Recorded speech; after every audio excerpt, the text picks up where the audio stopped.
Hi, I'm Tom Myers. I'm so happy to be here with my friend Kaori Tani in Maine in the USA.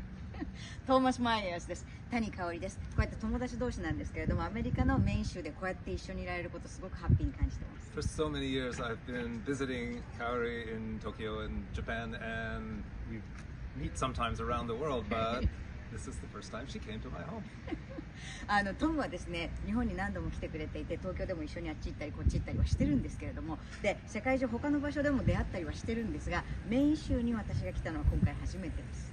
So, we're here today to invite you to a dissection live stream that we'll be doing in a couple of weeks.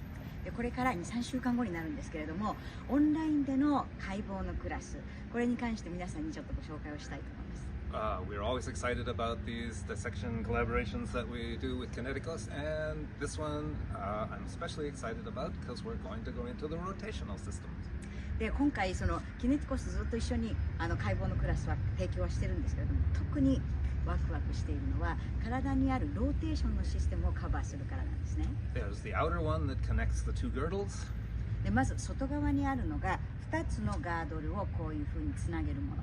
There's a middle one that stabilizes the trunk. そして2つ目はこれは体幹を安定させるもの。But by the end, we'll be exposing the third one, the core in front of the spine, inside the transversus abdominis. でも最後にカバーしていくのは、これはその腹横筋よりももっと奥側のところにある脊椎の前側にある本当に一番奥側のコアになります。So don't stop your search at the transversus abdominis. Come deeper into the complete core. なので腹横筋のところでもコアおしまいだなって思わないでくださいね。